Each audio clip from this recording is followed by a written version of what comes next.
সম্মানিত সুধী, আমন্ত্রণ জানাচ্ছি এফএমপি নেটের নতুন আরেকটি ভিডিওতে।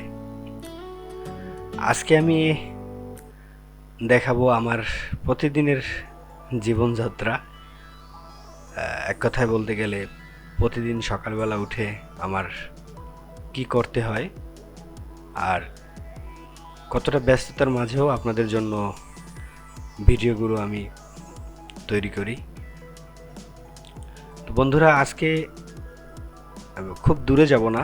আজকে আমি আমার পিরোজপুর এবং পিরোজপুর থেকে প্রতিদিনের যাত্রা সকালবেলা উঠেই ইন্দুরকানী জিয়ানগরে প্রায় 15 থেকে 16 কিলোমিটারের একটা জার্নি। যদিও সকালবেলা যাই আবার বিকেলবেলা চলে আসি। চিন্তা করলাম যে আপনাদের সাথে একটু শেয়ার করি যে আসলে কতটা ব্যস্ততার মাঝেও আপনাদের জন্য প্রতিদিন ভালো হোক মন্দ হোক একটা করে ভিডিও আমি আপলোড দিয়ে থাকি। তো বন্ধুরা, চলুন শুরু করা যাক। সকালবেলা বাসা থেকে বের হতেই রাস্তায় যা অবস্থা দেখলাম তাতে গাড়িতে যাওয়া একেবারেই অসম্ভব, কারণ রাস্তা উন্নয়নের কাজ চলছে। নতুন ড্রেন নির্মাণ করা হচ্ছে এবং রাস্তা বড় করা হচ্ছে, এজন্য রাস্তার আপাতত এই অবস্থা।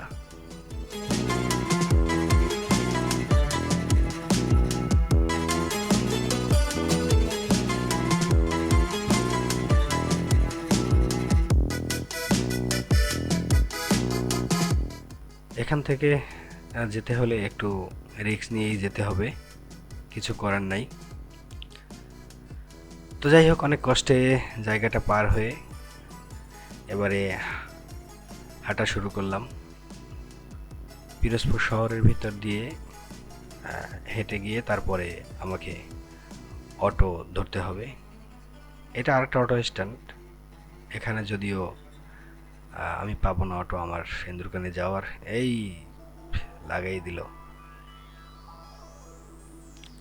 যাক, অনেক সময় অটোতে বসার পরে অবশেষে অটো পেলাম। এখান থেকে ইন্দুরকানী যেতে ভাড়া জনপ্রতি 40 টাকা। যদি তাড়াতাড়ি যেতে হয় তাহলে বিকল্প সিএনজি আছে সামনে। সিএনজিতে গেলে ভাড়া জনপ্রতি 50 টাকা, মাত্র 10 টাকা বেশি। ওই যে সামনে দেখা যাচ্ছে সিএনজি স্ট্যান্ড, এই যে দুইটা সিএনজি আছে। এখান থেকে গেলে ভাড়া জনপ্রতি 50 টাকা।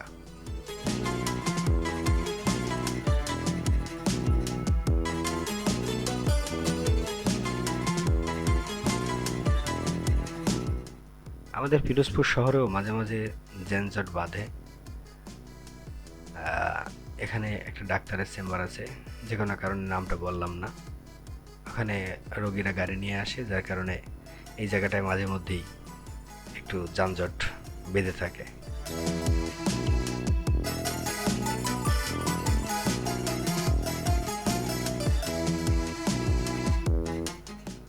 প্রায় শহরের যানজট ছাড়ানোর পরে আমার যে ইন্দুরকানী যাওয়ার যে মূল সড়ক, সেটা হচ্ছে এখান থেকে, এটা হচ্ছে পিরোজপুর পুরান বাস স্ট্যান্ড। এখান থেকে অটো পাওয়া যায়। এখান থেকে 15 কিলোমিটার।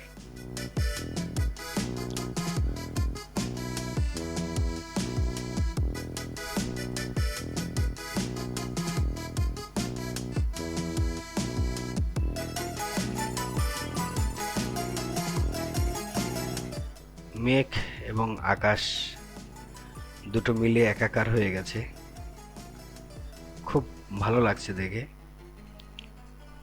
আর 15 কিলোমিটার যাত্রাপথে দুই পাশের গ্রামীণ পরিবেশ, গ্রামীণ ঐতিহ্য দেখতে বেশ ভালোই লাগছে।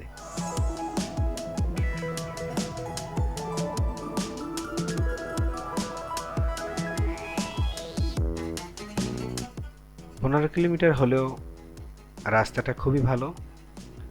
যেতে কোনো সমস্যা হয় না। একেবারে পিরোজপুর থেকে মোটামুটি ৩৫ থেকে ৪৫ মিনিটের ভিতরে পৌঁছে যাওয়া যায়।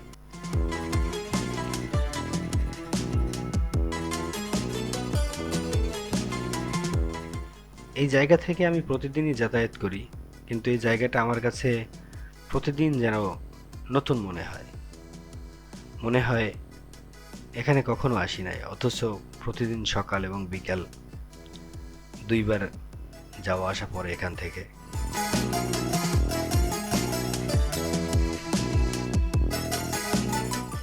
বেশ অল্প সময়ের ভিতরে ঝাউতলা, এই জায়গাটার নাম ঝাউতলা আর কি, ঝাউতলায় পৌঁছে গেলাম। এখান থেকে আর বেশি সময় লাগবে না।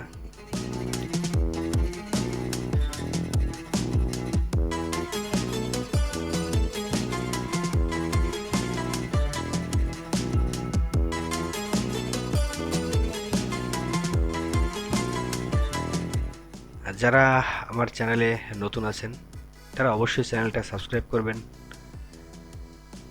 এবং ভিডিওটিতে লাইক করবেন, কমেন্ট করবেন। পরবর্তীতে কী নিয়ে ভিডিও দেখতে চান অবশ্যই জানাবেন।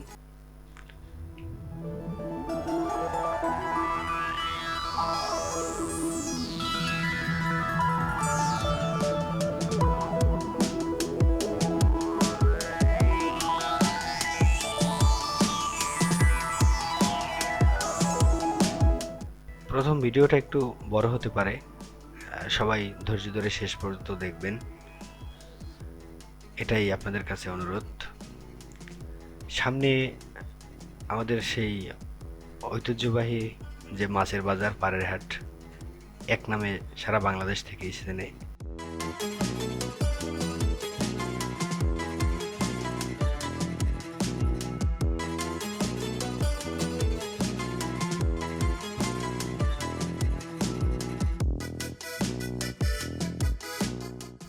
এটা পাড়েরহাট বাস স্ট্যান্ড। এখান থেকে আর খুব বেশি সময় লাগবে না আমার গন্তব্যে পৌঁছতে।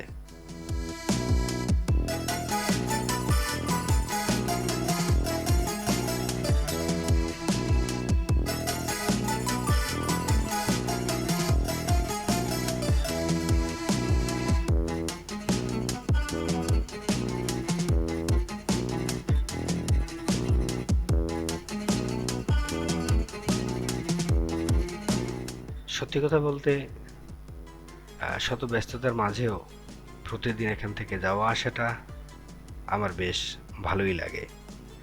আমি এইটুকু অন্তত বুঝি যে শহরে যারা থাকে তারা এরকম গ্রামীণ পরিবেশ হয়তো সবসময় পায় না, কিন্তু আমরা এমনই একটা শহরে থাকি যেখান থেকে প্রতিদিন আমি গ্রামীণ পরিবেশ এবং শহরের পরিবেশ দুইটি উপভোগ করি। এই যে মোড়টা দেখছেন, এই মোড়টা অনেক মানুষের জীবন কেড়ে নিয়েছে আমার দেখা চোখে।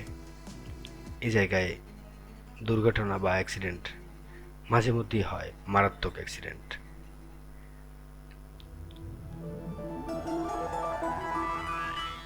আর কিছুক্ষণ গেলেই টগরা ফেরিঘাট। টগরা ফেরিঘাট আপনারা অনেকেই হয়তো জানেন যে কচা নদীর তাজা ইলিশ মাছের জন্য বিখ্যাত আমাদের এখানে। তবে যেহেতু আমি সচেতনমূলক ভিডিও বানাই, সেক্ষেত্রে বিখ্যাত হলে কি হবে, দামের লাগাম টানা খুবই কষ্টকর, খুবই কঠিন বলতে পারেন।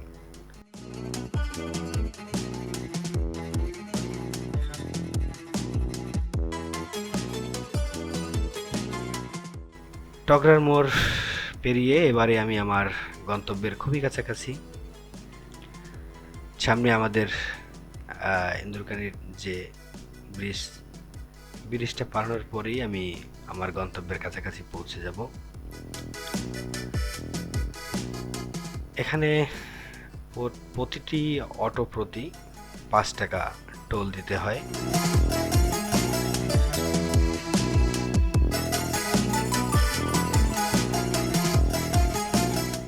যে টোল দেওয়া শেষে আমরা আবার রওনা হলাম আমার গন্তব্যের দিকে।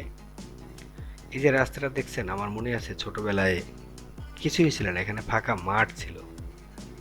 তো ব্রিজ হওয়ার কারণে এখানে দুই পাশে মাটি কেটে মাঝখানে বালু দিয়ে তারপরে এই রাস্তাটা করা হয়েছে, আমার মনে আছে স্পষ্ট। আর এজন্য সামনে একটা চৌরাস্তা আছে, ওটাকে অনেকে বালুর রাস্তাও বলে, কারণ এই যে দুই পাশ দিয়ে মাটি দিয়ে মাঝখানে শুধু বালু দেওয়া হয়েছে, এজন্য ও জায়গার নাম বালুর রাস্তা। আমরা যাব ওখানে, তার আগে এটা হচ্ছে আমাদের ইন্দুরকানী ব্রিজ। আর ওই যে সামনে দেখতে পাচ্ছেন, এটা ইন্দুরকানী বাজার। ব্রিজের উপর থেকে বাজারটা খুবই সুন্দর লাগে দেখতে। ভিডিওতে কেমন লাগে আমি জানি না, তবে যারা এখান থেকে সরাসরি দেখেছেন তারা হয়তোবা আমার মতোই জানেন যে কত সুন্দর লাগে।